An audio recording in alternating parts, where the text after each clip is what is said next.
Olá, meu nome é Lívia Salles, eu sou estudante de jornalismo na UFOP e junto com a professora Glícia, nossa pesquisa é sobre a cruzada moral do catolicismo de extrema-direita no Brasil contemporâneo.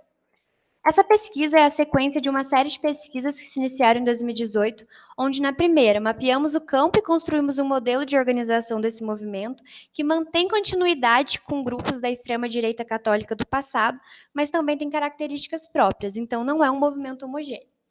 A segunda pesquisa foi voltada para o campo simbólico que esse grupo dá a alguns santos da religião, como, por exemplo, o São Gabriel Posetti, que é conhecido por esse grupo como santo pistoleiro por ter assassinado oponentes defendendo sua cidade na Itália. E já nos escritos tradicionais da religião, não tem nenhum significado como esse atribuído a ele. E agora, na nossa terceira pesquisa, a gente está investigando a relação que esse grupo tem com as escolas, que por meio das pautas da ideologia de gênero, homeschooling e a escola sem partido, eles atacam diretamente a educação. A metodologia que a gente usa é a análise de conteúdo recolhido de sites e de redes sociais desse grupo, porque a gente quer tentar desvendar as estratégias que eles têm para divulgar essas ideias para o público em geral.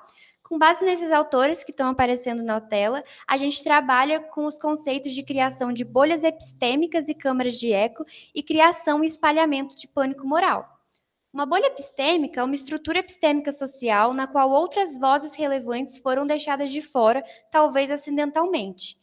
E já uma câmara de eco é uma estrutura epistêmica social da qual outras vozes relevantes foram deixadas de fora, ativamente excluídas e desacreditadas de propósito. Então, nesse caso, por meio dessa estratégia, o grupo se articula sobretudo nas redes sociais, elegendo novos atores para tratar dessa agenda que interessa a eles, e eles não deixam espaço para a discordância. E isso gera o pânico moral, onde a população é bombardeada pelos conteúdos como o do site do Padre Paulo Ricardo, e eles sentem tanto medo que começam a compactuar com esses valores que esse grupo prega.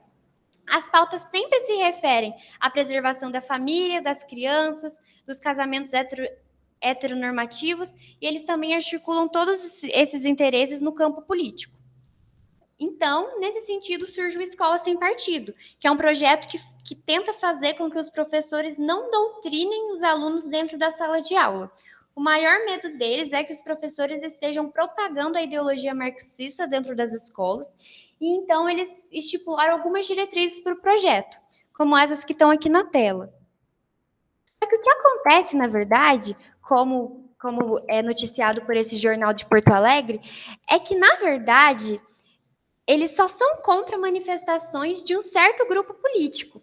Nessa notícia, por exemplo, em época de eleições, os professores de um colégio foram proibidos de usar vermelho, mas poderiam usar verde e amarelo, que são cores que são atribuídas a outro grupo político.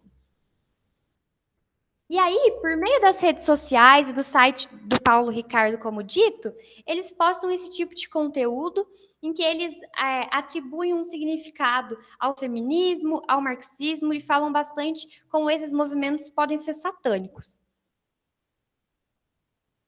E aí a gente percebe que esse grupo tem um caráter fundamentalista e reativo, porque eles são um contramovimento, pelo fato de que eles surgem quando há um avanço nos direitos conquistados pela população LGBTQIA+, e pelas mulheres. Como, por exemplo, depois de 2011, quando o STF reconhece a união dos casais homoafetivos, eles ganham espaço na mídia. E esse grupo, eles não gostam de ver isso nas novelas, eles se sentem diretamente atacados, como é o caso desse exemplo dessa notícia da CNN.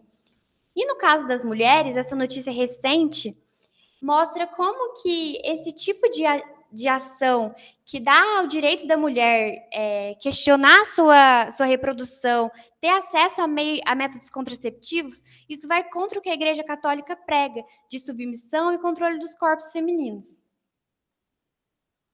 Então, o homeschooling para eles é a última cartada, porque eles acreditam que quando eles conseguirem ter controle total sobre a educação das crianças, e inclusive no site do Padre Paulo Ricardo são vendidos cursos para que os pais saibam como educar as crianças por meio do catolicismo.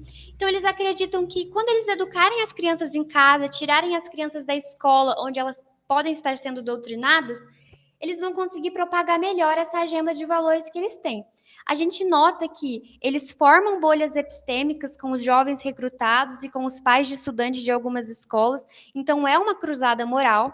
Eles têm características de um grupo fundamentalista e, como eu disse, é um contramovimento. Então, por fim, eu gostaria de agradecer ao FOP, que por meio do programa PIVIC torna essa pesquisa possível. Obrigada pela atenção.